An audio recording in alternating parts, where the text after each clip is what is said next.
السلام عليكم طلاب المرحلة الثانية كلية الصيدلة جامعة بابل. Our topic today is Hypothalamic-Pituitary Regulation. The hypothalamus and pituitary, which called hypophyses, form a unit that exerts control over many functions of several endocrine glands as well as a wide range of other physiological functions. These two structures are connected by two pathways. The first is a blood flow in the hypophyseal portal system, which begins in the hypothalamus and drains into the anterior pituitary gland, while the other pathway is through the nerve axons that connect the supraoptic and paraventricular nuclei of the hypothalamus with the posterior pituitary gland. This figure demonstrates the hypothalamus and the pituitary gland, which is in the orange color. You see the pituitary gland is composed of two parts, the anterior pituitary and the posterior pituitary gland. As I said in the last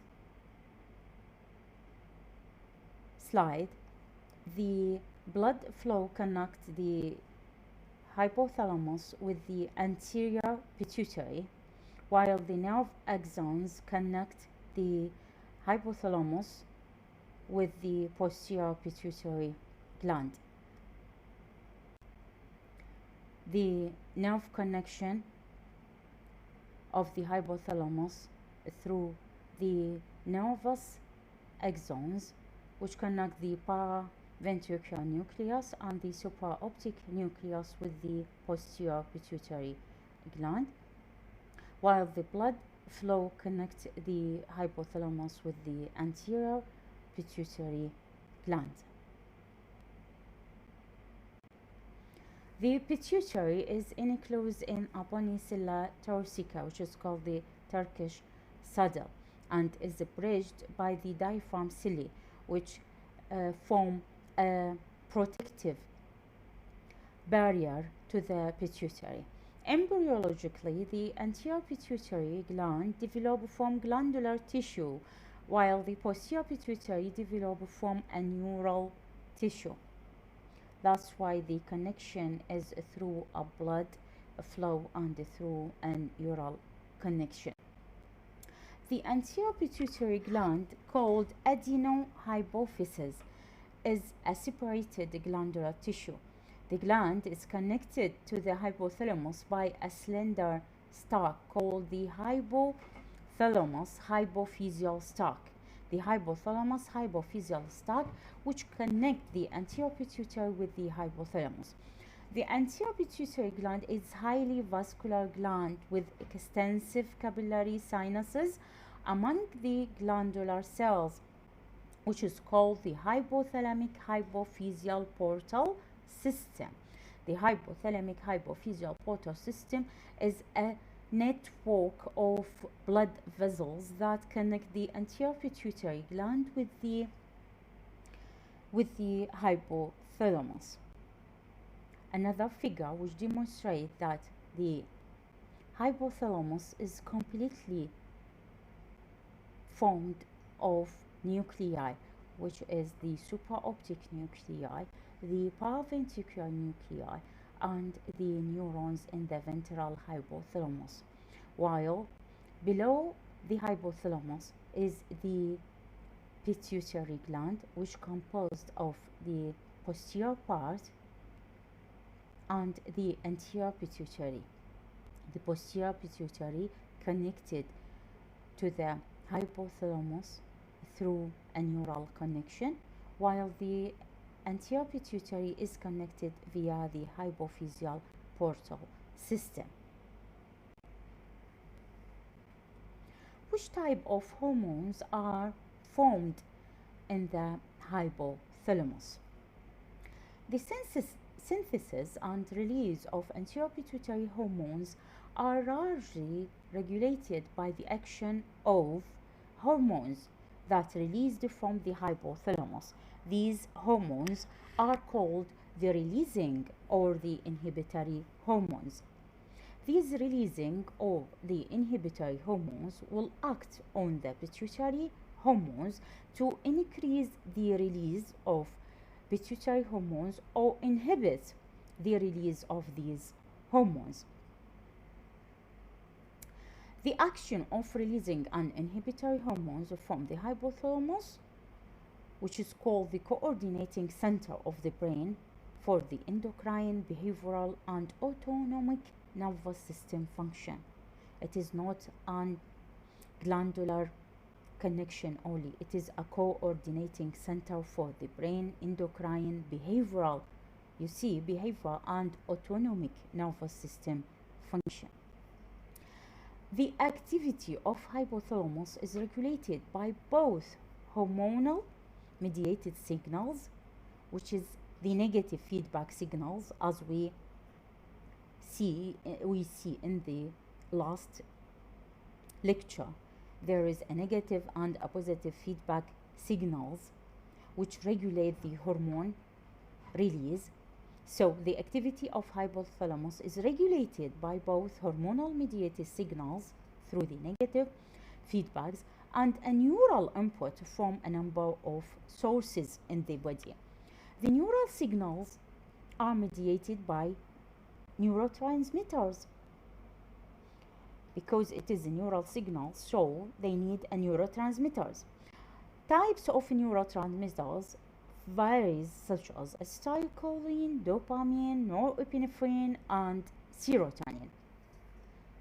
Another type of signals can be mediated through cytokines that are involved in the immune and inflammatory responses, such as the interleukins, are also involved in the regulation of hypothalamic function.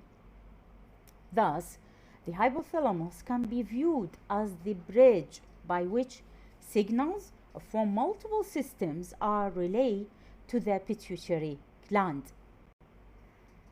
In this figure, we demonstrate the hormones that released from the hypothalamus, its structure, and its major function. You see, corticotropin releasing hormone, growth hormone releasing hormone, growth hormone inhibitory hormone, gonadotropin releasing hormone, prolactin inhibitory hormone, and thyrotropin releasing hormone. As you can see, these hormones are either releasing or inhibitory hormones. For what? For the pituitary hormones.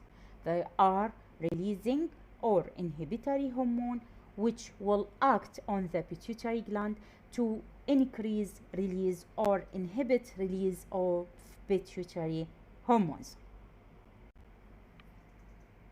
Now we can pass to see what type of hormones are released from pituitary gland. Pituitary gland called the master gland. Why? Because its hormone control the function of many target glands and cells in our body. Hormones produced by the anterior pituitary control body growth and metabolism, including growth hormone, thyroid glands, glucocorticoids hormones, which is called the control the glucocorticoid release, and the function of gonads through the FSH and LH, and the breast growth and milk production through prolactin. As you see, the pituitary hormones regulate many functions of our body. Another hormone is called melanocyte stimulating hormone, which is involved in the control of the skin pigmentation. Is produced by the para-intermedia of the pituitary gland.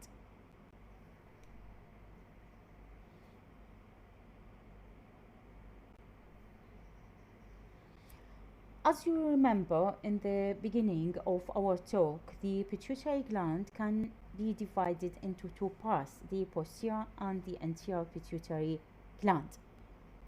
Which type of hormones are produced by the posterior pituitary gland? Most important hormones produced by the pituitary gland are two, the antidiuretic hormone, or it can be called the arginine vasopressin, and the oxytocin. Both hormones are produced in the hypothalamic nuclei, which are the supraoptic nucleus and the paraventricular nucleus. But mainly the supraoptic nucleus produce antidiuretic hormone, while the oxytocin is produced by the paraventricular nucleus. Another figure represents the paraventricular and supraoptic nucleus, which produce the antidiuretic and the antidiuretic hormone and the oxytocin, and through a neural connection it will pass from the hypothalamus to the posterior pituitary gland, where it can be released into the blood circulation. Both hormones, I mean the antidiuretic hormone and the oxytocin, are structurally polypeptides. Each contain 9 amino acids. Both are transported slowly along the hypothalamic hypophyseal tract in a combination with a carrier protein.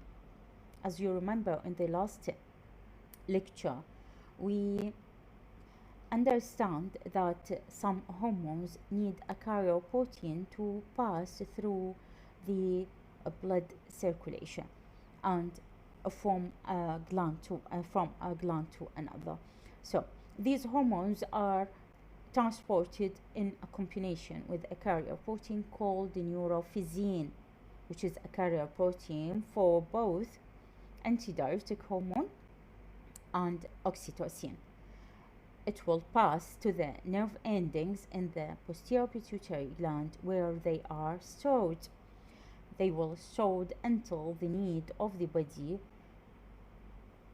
required to release them.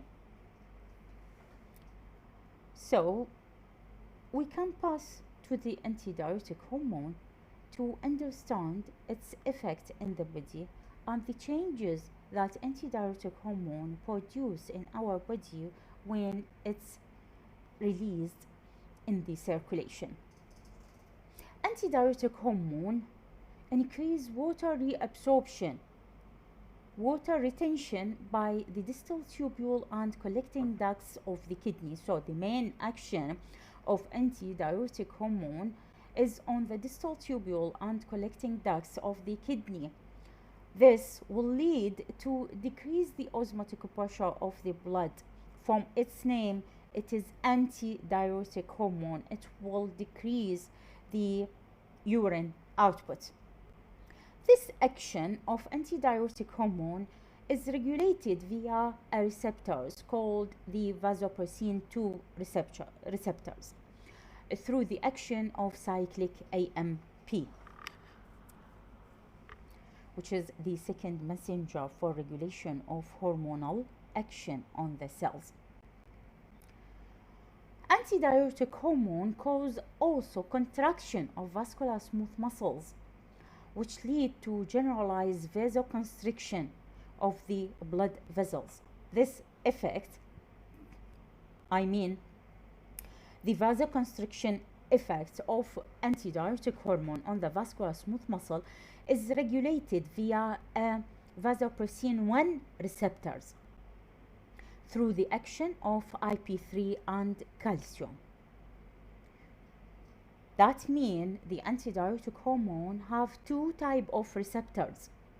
The V1 receptors are present in the vascular smooth muscles of blood vessels, and it will cause vasoconstriction of these blood vessels.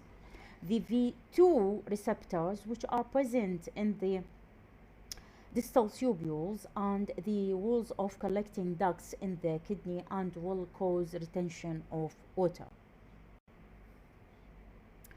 These two effects will lead to increased water retention and decrease urine output.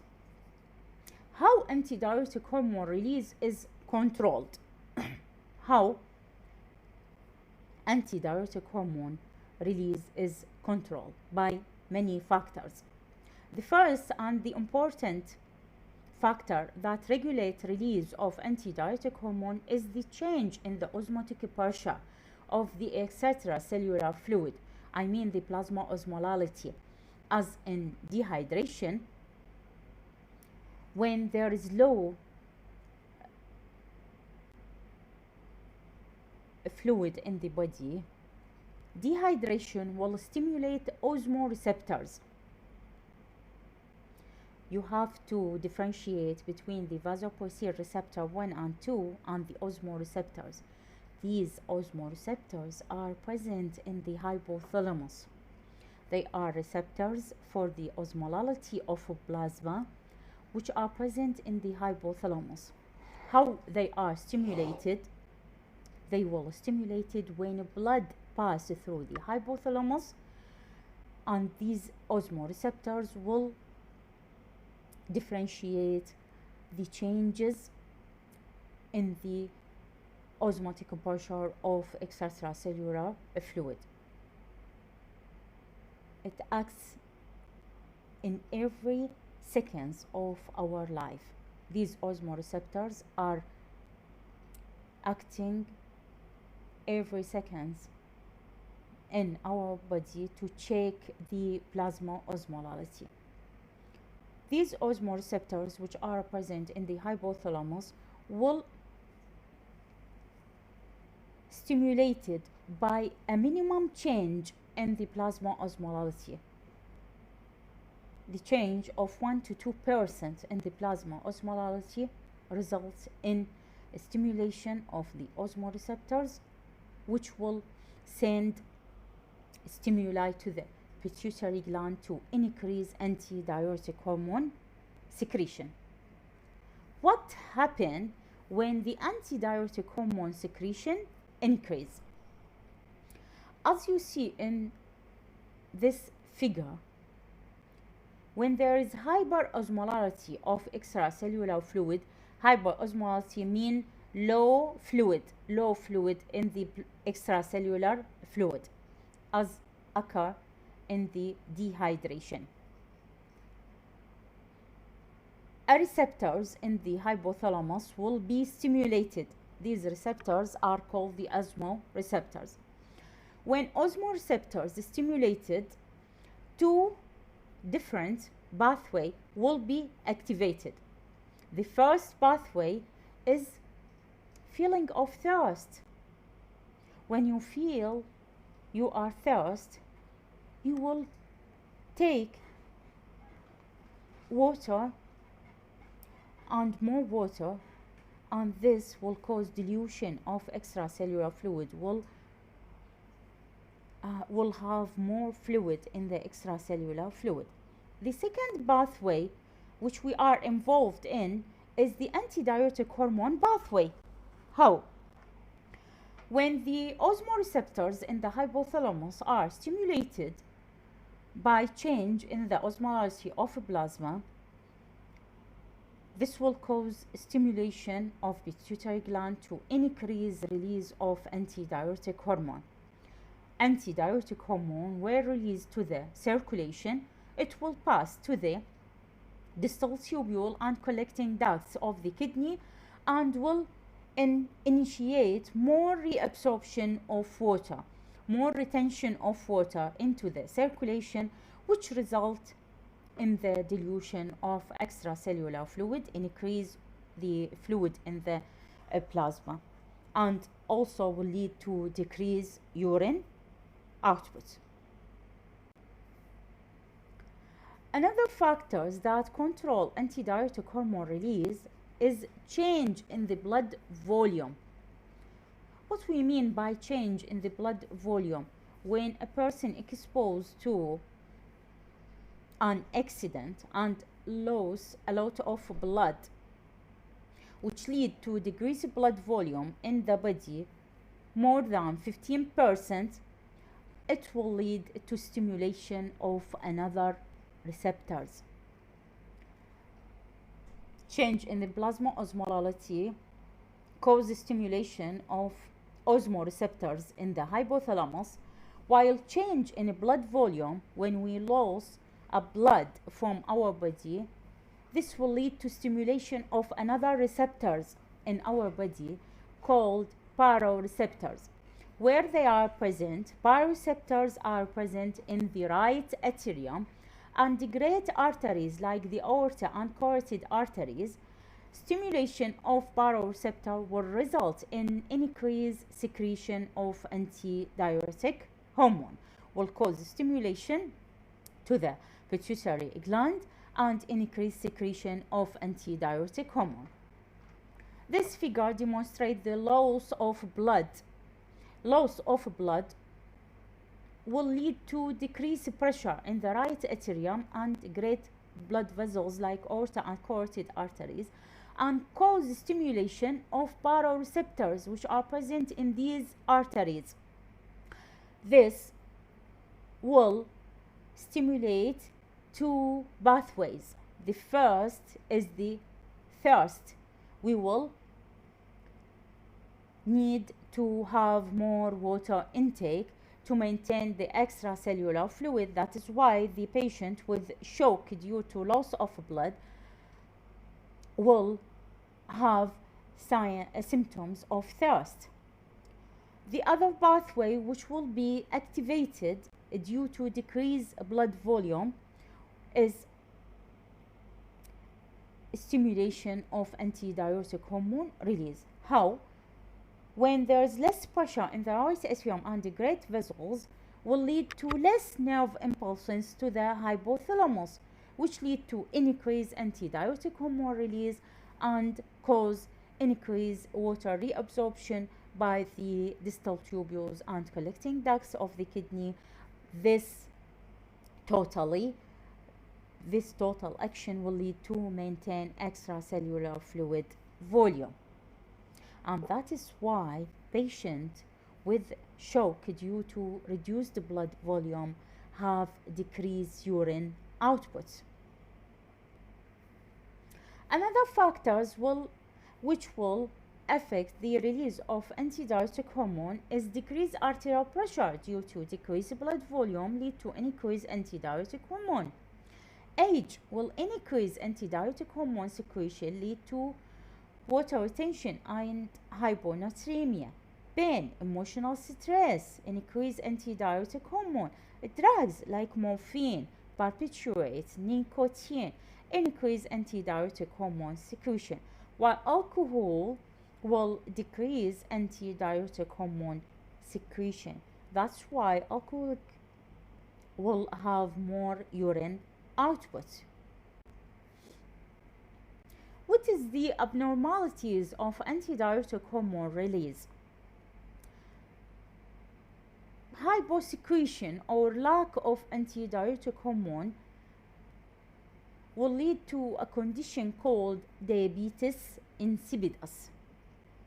These patients will have symptoms that are similar to those with diabetes, including polyuria, patient drink more up to 20 liters per day, and polydipsia.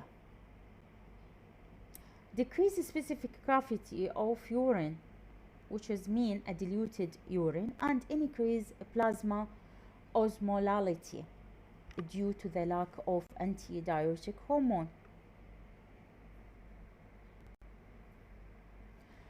There are two types of diabetes insipidus. A neurogenic diabetes insipidus, which means that the problem is central in the hypothalamus or posterior pituitary gland, could be a primary or secondary. There is lack of antidiuretic hormone secretion either from the hypothalamus or from the pituitary gland, and this is easy, can be treated by giving the patient antidiuretic hormone. While the second type of diabetes insipidus is due to resistance of vasopressin 2 receptors, which are present in the collecting ducts of the kidney, to the antidiuretic hormones. These receptors, as you remember, which we said that they are present in the collecting ducts of the kidney and distal tubules, are resistant to the effect of antidiuretic hormone, so that the antidiuretic hormone will not act because the resistance of these receptors. The antidiuretic hormone is produced normally from the hypothalamus to the pituitary gland, but the receptors in the kidney are resistant to the effect of antidiuretic hormone. And that is why the treatment with antidiuretic hormone will have no effect on patient with diabetes insipidus. There is no need to the use of antidiuretic hormone.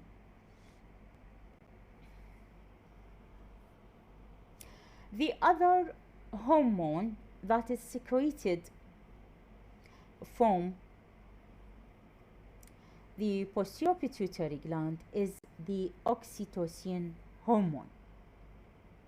Oxytocin hormone have many effects, but the most important effect is in the pregnant women. It causes uterine contraction, which initiate parturition of labor or labor, enhance uterine contraction during labor, and stretch the birth canal by positive feedback mechanism, and it causes involution of uterus after delivery.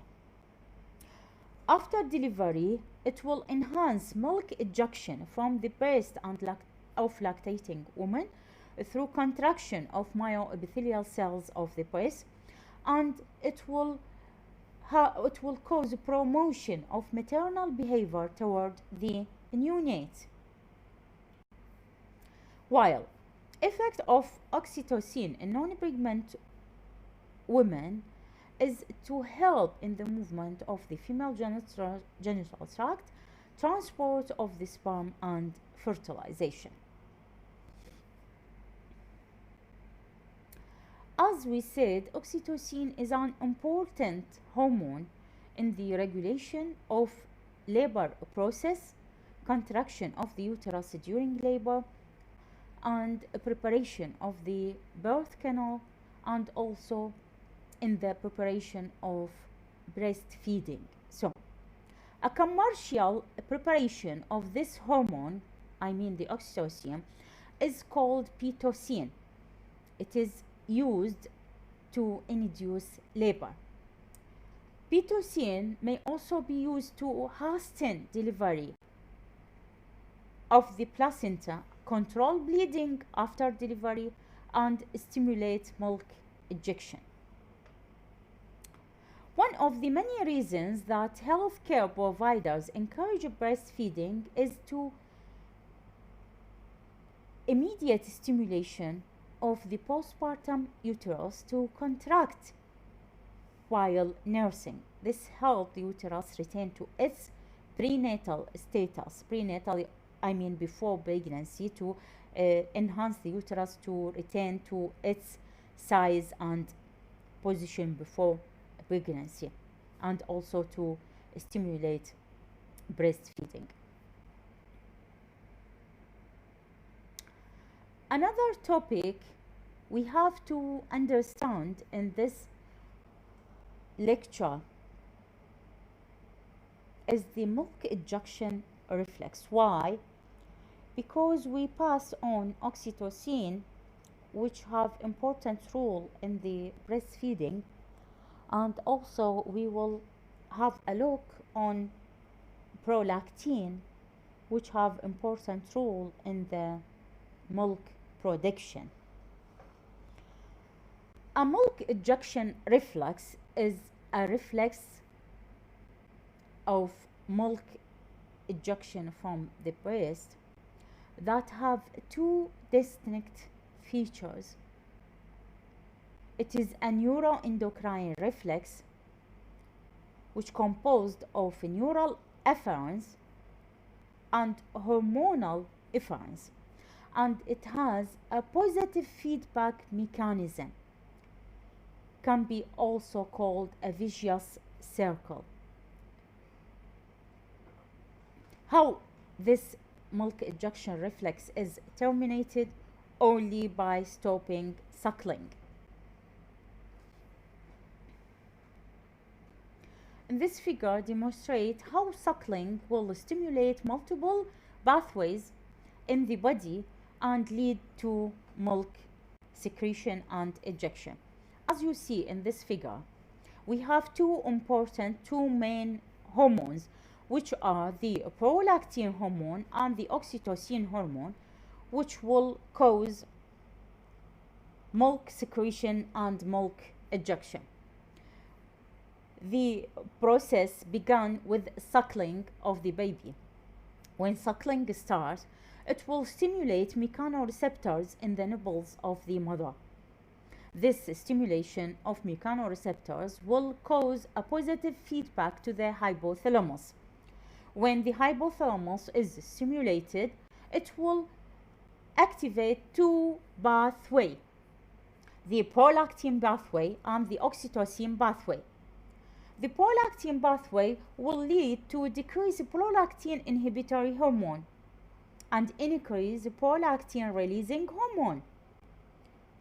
When the prolactin releasing hormone increases, it will cause stimulation to the anterior pituitary gland, which increase prolactin secretion and increase milk secretion from the breast.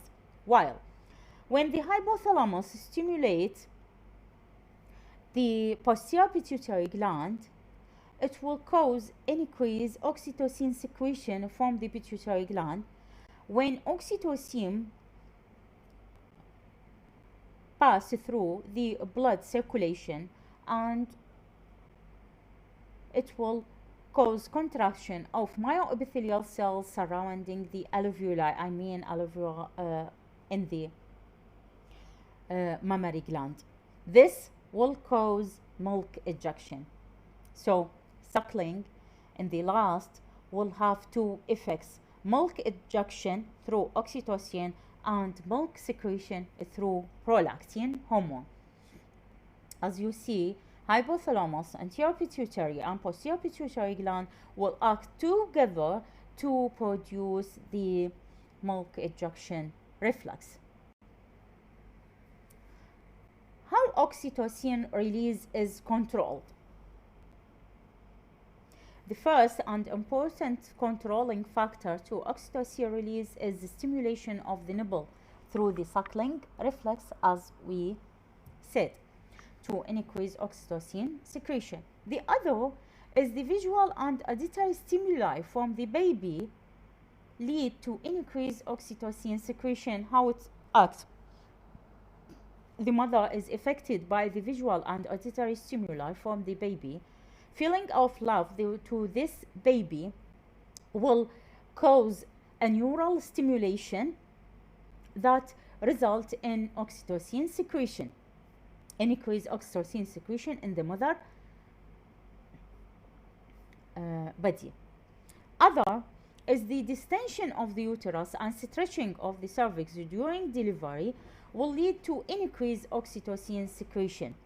This is occur during delivery. Distension of the uterus and stretching of the cervix during delivery will lead to increased oxytocin secretion, which will completed through the suckling reflex and the visual and auditory stimuli.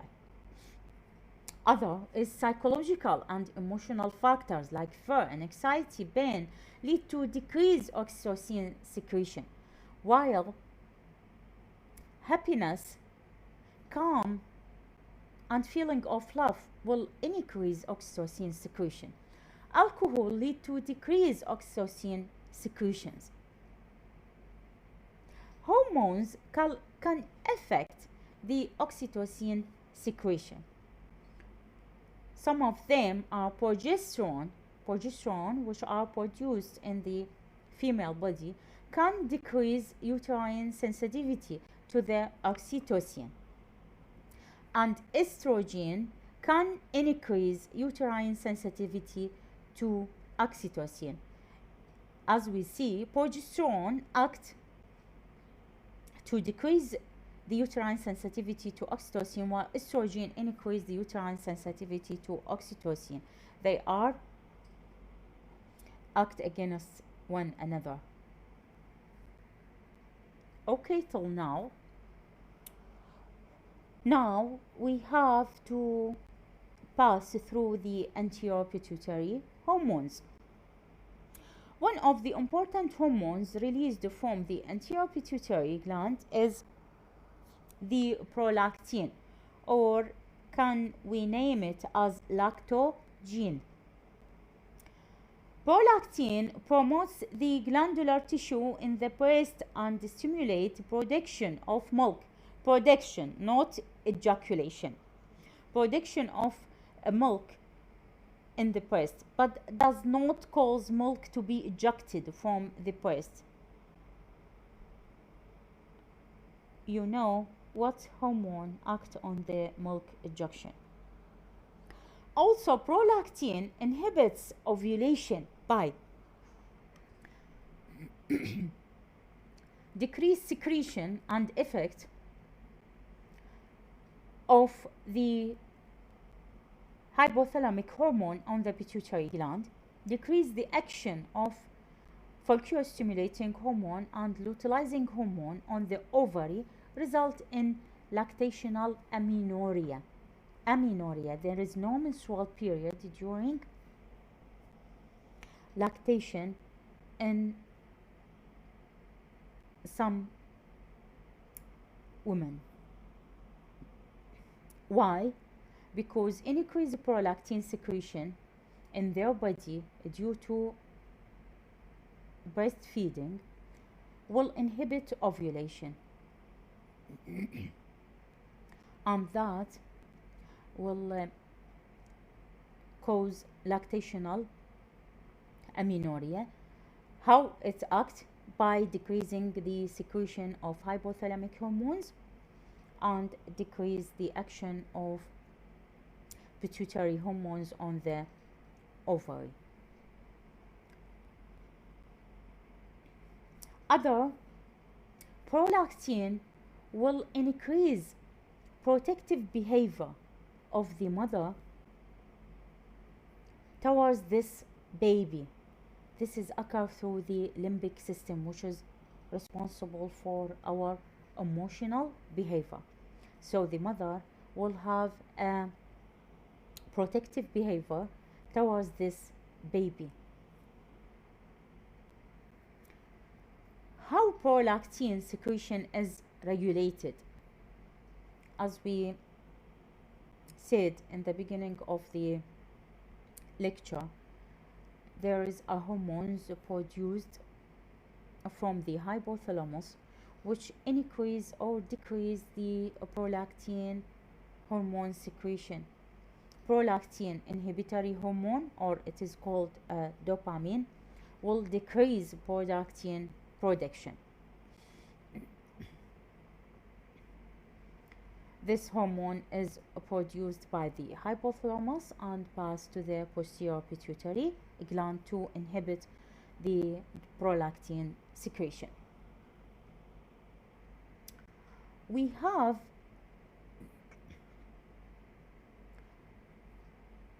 important terminology called hypoprolactinemia, decreased prolactin secretion. Is this pathological condition? Is this a disease? Decreased prolactin secretion present no problem in the women except who choose to use breastfeeding for their babies, because it will cause decreased production of milk in the breast. The other term is hyperprolactinemia. Hyperprolactinemia is overproduction of prolactin,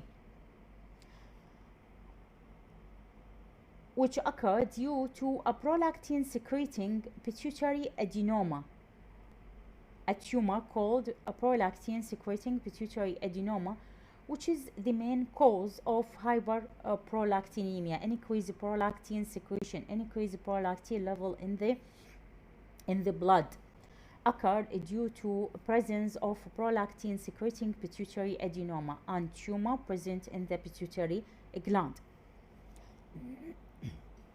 Or hyperprolactinemia result from loss of inhibitory hormone, the prolactin inhibitory hormone, which is the dopamine, which have effect of inhibiting a prolactin secretion, occur due to use of antipsychotic drugs or damage of pituitary stalk, which result in loss of dopamine inhibitory effects and cause increased prolactin secretion in the blood. When we have hyperprolactinemia, when a female have hyperprolactinemia, it will cause inappropriate lactation and lack of menstruation. As you remember, when prolactin secretion increase due to breastfeeding, it will cause changes in the hormones that will lead to lack of menstrual period. The same in this condition, when a female have hyperprolactinemia, prolactin level will increase and lead to lack of menstrual cycle, and also it will lead to anovulatory cycle. If the cycle present, it will be anovulatory, there is no ovulation, and this will lead to infertility. While if there is hyperprolactinemia in a male, it will result in impotence and hypogonadism. It will cause impotence and hypogonadism if there is a hyperprolactinemia in males. Thank you very much for your attention.